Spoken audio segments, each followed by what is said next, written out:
Welcome, Freda. How are you this morning? It's good to see you. Hi, I'm good, thank you. Yes. So you're joining us from England, Great Britain today, and you are a friend and a collaborator and an associate of Tanith. So we're here to talk about Tanith today, and I was wondering if you wanted to start with your first introduction to the beautiful and fabulous Tanith Lee. Well, I always loved reading since childhood, and I grew up with C.S. Lewis and Francis Hodgson, I can't even say it, Hodgson Burnett, who wrote The Secret Garden. I loved the idea of being able to go into a secret garden. Anyway, that led on to Tolkien, the obvious. But as I sort of entered my teens, I was increasingly attracted to fantasy that was a bit more unusual, offbeat, strange, which included writers such as Evangeline Walton, Joy Chant, Patricia McKillip, Michael Moorcock, Ray Bradbury, Andre Norton, Ursula Le Guin, Daphne du Maurier, and of course Tanith. I was already writing what became my first published novel when I first read Tanith's work. And I think I was just hanging out in a bookshop, as I normally did, and picked up The Stormlord and just read the first paragraph, which was so magical. It just blew me away. And I thought, right, I've got to get this. And it continued from there, really.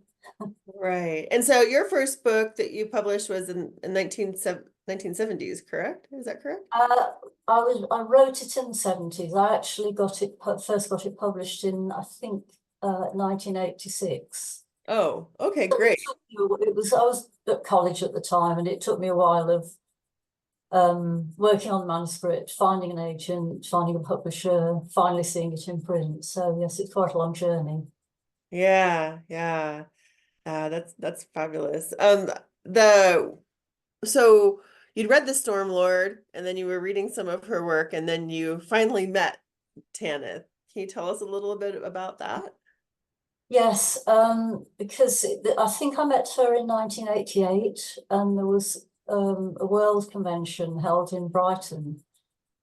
And I mean, I've been going to conventions for a couple of years by then, so I had met a few authors. But I think because Tanith was like a big star in my personal universe, she was really like a legend. And we were in a publisher's party, and so I can't remember if I recognised her or if somebody said to me, "That's Tanith Lee." And it was like meeting, like meeting a hero. It was like meeting a goddess. It was, oh my God, there's Tanith Lee. I can't believe. And I was really frightened. She looked very intimidating. She had a very strong featured face, very beautiful. I thought she looked a bit like Joanna Lumley, actually, and very intense eyes. And I thought, she's like my idol. I don't approach her, but I thought, I'm going to do it, because what have I got to lose? So I just went up to her and said, hi, I'm Freda, I'm a writer, and blah, blah, blah. I just want to tell you how much I love your work, all that stuff. And she was absolutely lovely, really, really lovely. She was friendly. She wanted to know all about me.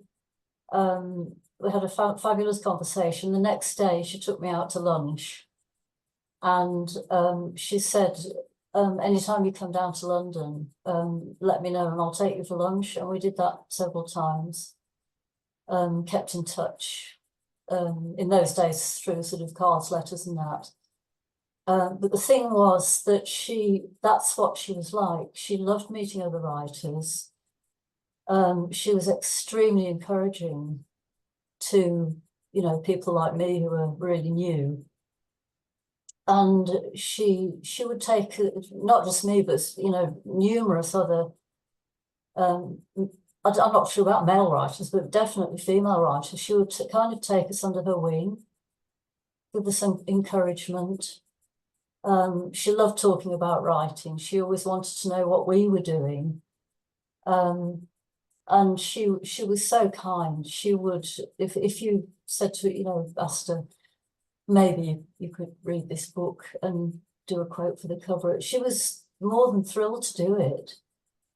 And a number of us who she befriended in that way.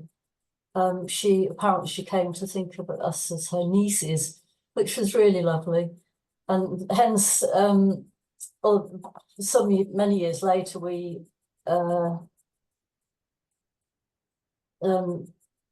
under the sort of guiding light and editing of Storm Constantine, we produced Knight's Nieces, which was a tribute to Tanith after she passed away. But she was just a wonderful person.